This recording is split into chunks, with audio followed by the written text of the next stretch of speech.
वैसे भाई, तुमने फैसला करने में कुछ जल्दबाजी तो नहीं कर ली? हरीम के बराबर फिर भी नहीं है। ये हुस्ना चाहे जितनी साहिब जायदाद हो जाए ना, हरीम भी अच्छा भला कमाती है, सारी उम्र सहारा बनेगी मेरा।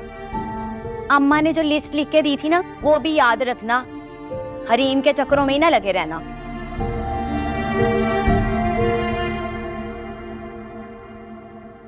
मैं पहले भी वाजे कर चुकी हूँ। एक बार फिर बता दूं कि मैं जहेज के नाम पर तिनका भी नहीं लेकर जाऊंगी। अबू, आपने हमारी परवरिश की, हमें पढ़ाया लिखाया है। माँ बाप का क्या ये कम एहसान होता औलाद पर?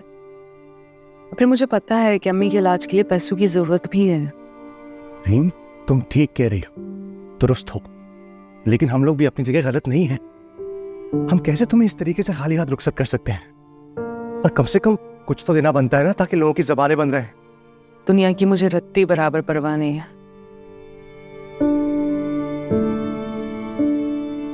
तुम ठीक कह रही हो बेटा, लेकिन मेरे ख्याल में रूफी भी गलत नहीं कह रहा। तो तुम हमारी इकलौती बेटी हो, अब इस तरह हम तुम्हें बगैर किसी चीज से रुखसत तो नहीं कर सकते ना मेरे जान। कुछ ना कुछ तो करना ही पड़ेगा। तो लिहाजा बेहतर यह है कि तुम अपनी जरूरत की चंद अशिया जाके खरीद। अच्छा, अब जाओ, जल्दी से जाके तैयार हो जाओ। मैं इनकार नहीं सुनूंगा।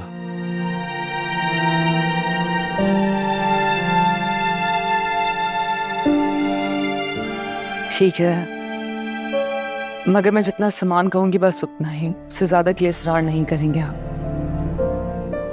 मंजूर है। क्या बातें हो रही है? किस चीज की मंजूरी दी जा रही है? हरीम, तुम जाओ, तैयार हो क्या? जाओ। आइए, मैं आपको बता दूं। तुम कहाँ उठ के आ गई?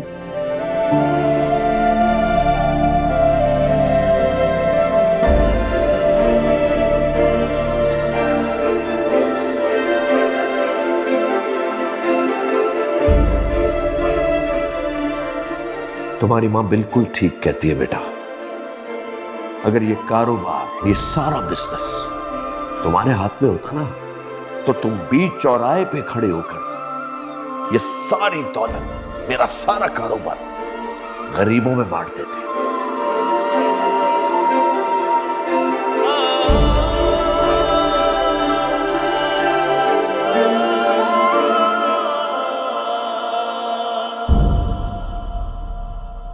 खैर से जाओ, खैर से आओ। मेरे बच्चे इतनी दूर जा रहे हैं, रोज तुम दोनों का सदका निकालूंगी मैं।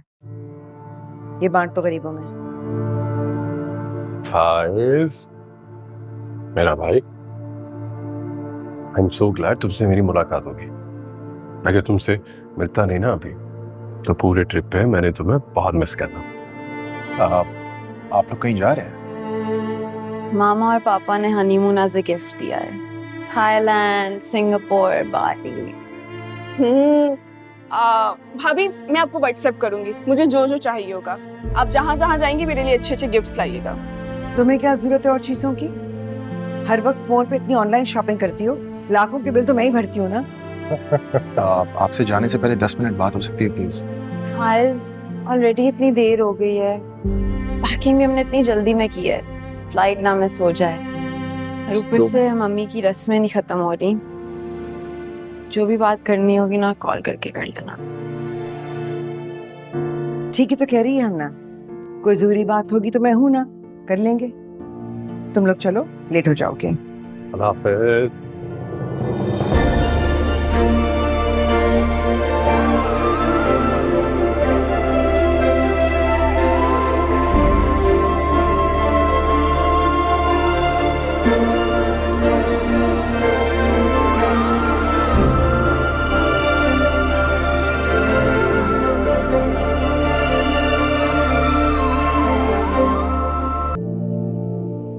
अल्लाह मेरी बच्ची के नसीब बहुत अच्छे कर,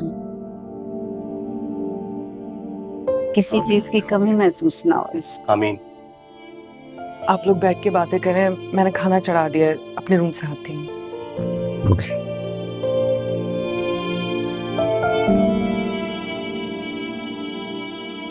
रूफी बेटा, मुझे तो इस बात की फिक्र लगी हुई है कि कहीं वो लोग इस गलत फहमी में ना हो कि हम उनकी फरमाइश के मुताबिक सब कुछ दे रहे हैं। मैं फाइज और मैं नासिर के घर जाके बात कर आए हैं। अपने घर वालों की जिम्मेदारी वो खुद ले रहा है। मिस्टर में पूरा यकीन दिलाया कि उसका ऐसा कोई मुतालबा नहीं है। नासिर बहुत समझदार लड़का है, मेरे ख्याल में तो उसने दुर्दाना और शगुफ्ता से बात की होगी। नासिर से बहुत ज्यादा समझदार और बाशऊर हरीम है। बहुत फख्र है मुझे अपनी बहन पर कि उसने हमें जेर बार करने के बजाय इतना बड़ा बोझ अपने कांधों पर उठाया है। और नासिर जितना भी समझदार क्यों ना हो, मुझे नहीं लगता कि आने वाले दिन हमारी हरीम के लिए आसान साबित होंगे। और दुर्दाना आंटी ने मुझे बहुत मायूस किया है। मेरी बेटी बहुत हौसलामंद है और उसका हौसला दरियाओं की तरह है जो अपना रास्ता खुद बना लेते हैं। बहुत समझदार है मेरी बच्ची, माशाल्लाह, बहुत अक्लमंद है।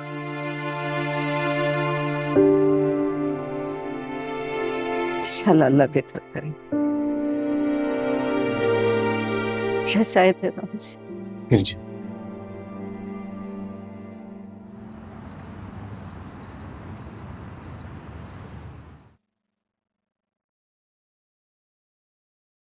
कुलसुम, जी बीबी जी। क्या बात है? उस साहब जी से पूछने जा रही थी कि खाना कमरे में लगा दूं। तुम रहने दो, मैं देख लेती हूँ, जाओ।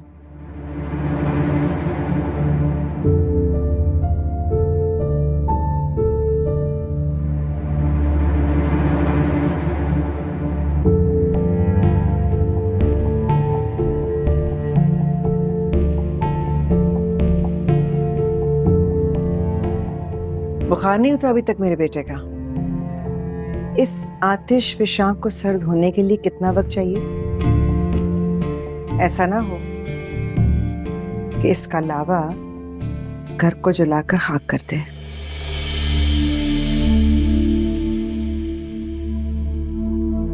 फिक्र ना करें डियर मम्मी, आज मेरे पास शर्मिंदगी और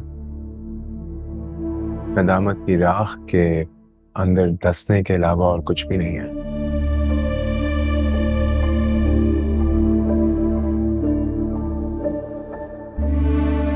अब किसी को अपना मुंह दिखाने के काबिल नहीं रहा। आज मुझे समझ आ गया, एग्जैक्टली समझ आ गया है कि मेरी हैसियत क्या है, मेरी औकात क्या है। इसी बात का तो अफसोस है कि ना तुमने अपनी हैसियत को समझा है, ना माँ बाप के मर्तबे को। ये जो तुम चैरिटी के नाम पर दोस्तियां निभाते रहे हो, चलो ठीक है, लेकिन मोहब्बत के नाम पर धूल तो ना चाटते। अगर अपनी हैसियत को समझा होता तो आज बाप के दफ्तर से यूं बेइज्जत होकर ना निकाले जाते।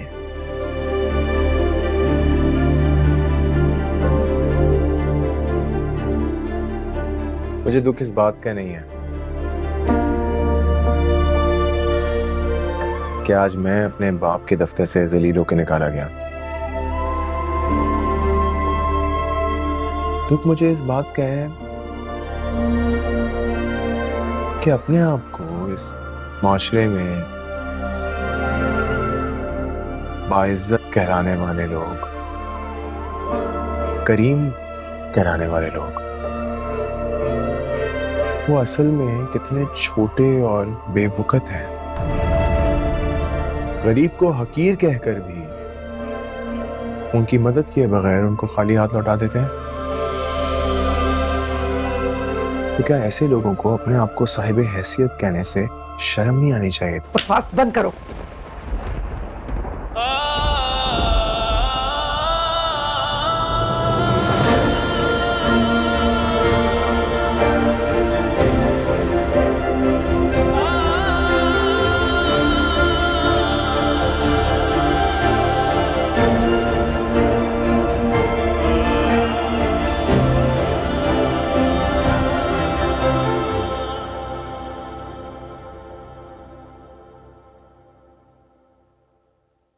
अरे ठहरो,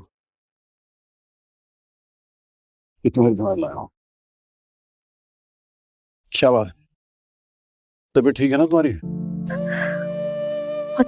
शिद्दत से दर्द उठा था फिर। मैं रूफी को और हरीम को बुलाता हूँ। रुक जाइए, रुक जाइए। हरीम और रूफी को बिल्कुल भी एहसास ना होने दें कि मेरी तबीयत खराब है, मुझे तकलीफ है। शादी सर पर है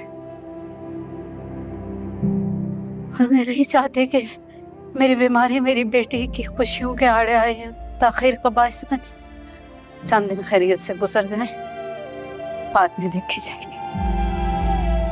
कितना दुख झेले हैं तुमने मेरी कमाई की हाथ। सारी जिंदगी कुछ भी ना कर सका तुम्हारे लिए।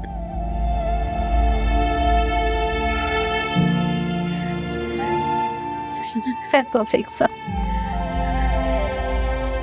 ने मेरा बहुत साथ दिया, फुर्सत मुनज़्ज़वाजी जिंदगी दी।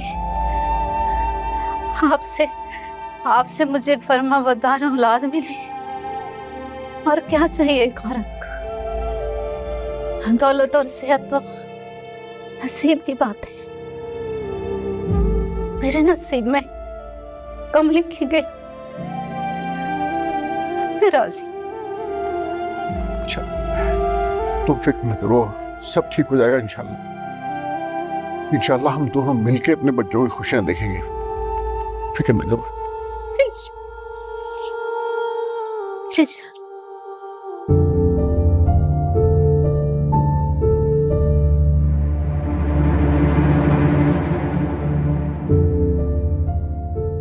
मुझे फायज पर इस तरह हाथ नहीं उठाना चाहिए था। जवान खून है, नादानी में कोई उल्टी सीधी हरकत ना कर बैठे।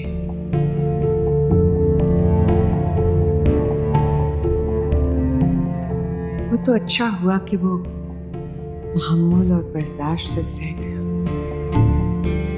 रिएक्ट नहीं किया। लेकिन मुझे भी जरा नरमी से काम लेना होगा। ऐसा ना हो इतनी सख्ती से मामला हाथ से निकल जाए।